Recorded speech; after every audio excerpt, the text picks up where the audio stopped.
السلام علیکم ورحمۃ اللہ وبرکاتہ۔ سورہ بقرہ رکو نمبر 30 اور رکو کی ابتدا ہو رہی ہے وَإِذَا طَلَّقْتُمُ النِّسَاءَ فَبَلَغْنَ أَجَلَهُنَّ۔ آیات ہیں 232 سے لے کے 235 تک۔ جو ٹاپکس اس میں کور کیے جا رہے ہیں وہ عدت کے بعد نکاح سے مت رکو، بچے کی رضاعت اور پرورش کے احکام، اور بیوہ کی عدت اور عدت کے دوران نکاح، ان کے بارے میں چھوٹی سی ڈیٹیل بتائی جا رہی ہے۔ یہاں پہلے فرمایا گیا کہ جب متعلقہ عورتوں کی عدت پوری ہو جائے تو اب انہیں دوسرے نکاح سے مت روکو، چاہے سابقہ شوہر سے یا کسی دوسری جگہ جہاں بھی ان کی خواہش ہو، اور اس پر کسی کو برا بھی نہیں ماننا چاہیے۔ عورت کے حقوق کے بعد پھر بچے کے حقوق میں ماؤں کو رضاعت یعنی دودھ پلانے کی مدت 2 سال بتائی۔ اگر ماں باپ باہمی رضامندی اور مشورے سے 2 سال سے کم میں بچے کا دودھ چھڑانا چاہیں تو یہ بھی جائز ہے۔ نیز یہ بتایا کہ بیوی نکاح یا عدت میں ہو تو بیوی کا نان نفقہ شوہر کے ذمہ ہے، البتہ ہر ایک کو اس کی برداشت کے مطابق حکم دیا جاتا ہے۔ عورتوں کو دودھ پلانا آسان تھا، ان کو اس کا حکم دیا گیا، اور مردوں کو خرچ کرنا آسان ہے، اس لیے ان کو اس کا حکم دیا گیا۔ یہ بھی حکم دیا کہ بچے کی وجہ سے ماں یا باپ کوئی بھی دوسرے کو تکلیف نہ پہنچائے،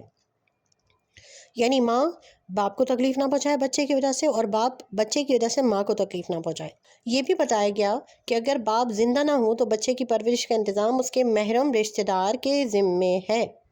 جو شرعاً بچے کا وارث ہونے کا حق رکھتا ہو، اور اگر ماں کے ہوتے ہوئے بھی کسی ضروری مصلحت کی وجہ سے، مثلاً یہ کہ ماں کا دودھ موافق نہیں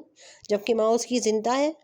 ماں کا دودھ اسے موافق نہیں آ رہا، بچے کو نقصان ہوگا، یعنی ماں کو اللہ معاف کرے، اللہ اپنی امان میں رکھے، کوئی ایسی بیماری ہے کہ وہ دودھ پلائے گی تو بچے کو نقصان ہوگا، تو اپنے بچوں کو کسی اور عورت کا دودھ پلوانا چاہو تب بھی تم پر کوئی گناہ نہیں ہے، بشرط یہ کہ اس کی اجرت دے دیا کرو۔ جس عورت کا شوہر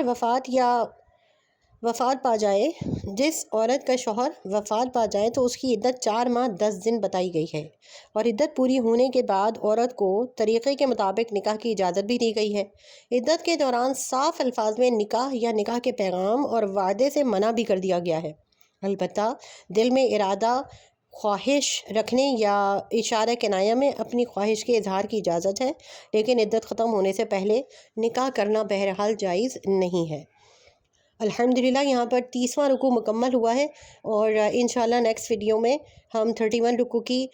مختصر سا خلاصہ تفسیر سماعت کریں گے۔ ربنا تقبل منا انک انت السمیع العلیم، ربنا آتنا فی الدنیا حسنۃ وفی الآخرۃ حسنۃ وقنا عذاب النار، وآخر دعوانا ان الحمد للہ رب العالمین۔